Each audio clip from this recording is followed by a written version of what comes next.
The White House confirming tonight that South Carolina U.S. District Court Judge J. Michelle Childs is one of multiple individuals under consideration for the Supreme Court nomination. Congressman Jim Clyburn has been pushing for Childs since President Biden announced he'll select a black woman.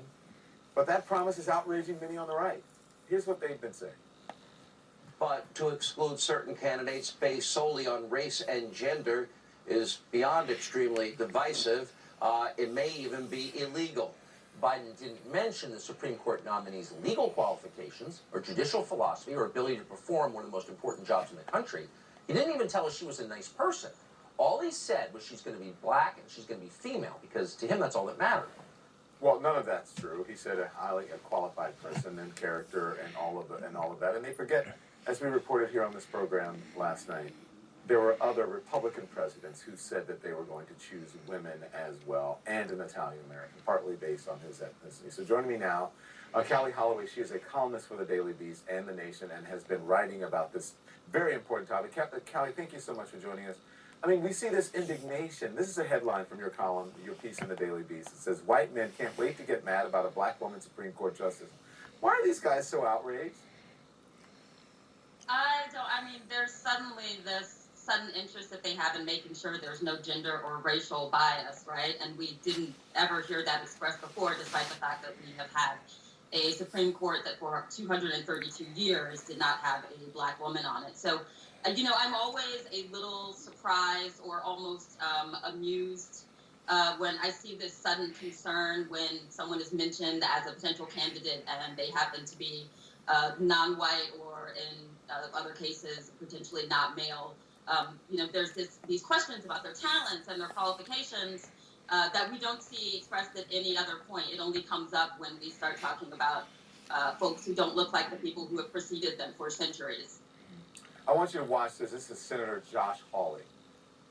I sort of uphold the Constitution, and I'm going to ask whomever Joe Biden sends up to the committee, I'm going to see if they are a pro-Constitution judge, actually believe in the Constitution and are willing to follow it. That ought to be the litmus test, not race, not religion, not gender, not anything else, but are you willing to follow the Constitution of the United States?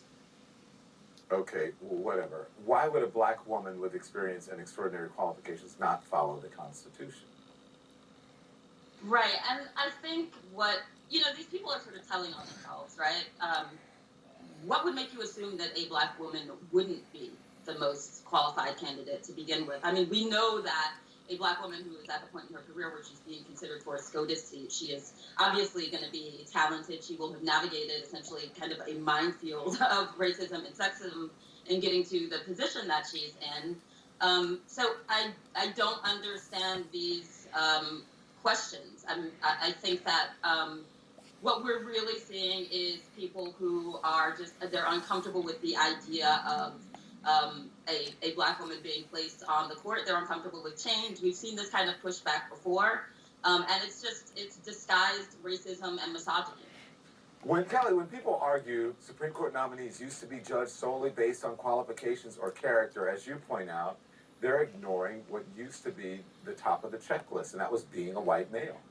Right. It's historical mythologizing, right? It's this rewriting of history where we had this colorblind selection process when really the first hurdle, so to speak, that you had to cross was to be white and male. There was a period when, for roughly 180 years, until Johnson appointed Thurgood Marshall to the court, it would have been unthinkable for a non-white person or a woman of any race to be appointed to the court. So this idea that in the past we judge people on their merits and that race wasn't part of it, and now suddenly there are identity politics that dictate what positions people are in. We've always had identity politics in this country. That's actually been a really important centerpiece of how a lot of our politics have worked. It's just that in the past, those identities that we were okay with were white and male, and that shift is what so many people are uncomfortable with. What they're saying when they say that is that the qualifications are to be white and male. Those are the... And those are the only... Right. Those are the most important qualifications, and that's the only way to ensure that you will have competency. Yeah. We saw someone like Ilya Shapiro writing that we were basically guaranteed to get a lesser black woman as a candidate. And what that tells me is he does not think there's a black woman candidate out there who is capable of doing the job. So it is for all that these people are complaining about identity politics or race and gender and it being the centerpiece, they are the ones who are most concerned about the race and gender of the candidate. Yeah. Well, Republicans invented that term identity politics because they practice it, especially Trumpism. It is the biggest form of identity politics. Thank you, Callie. I appreciate you joining us.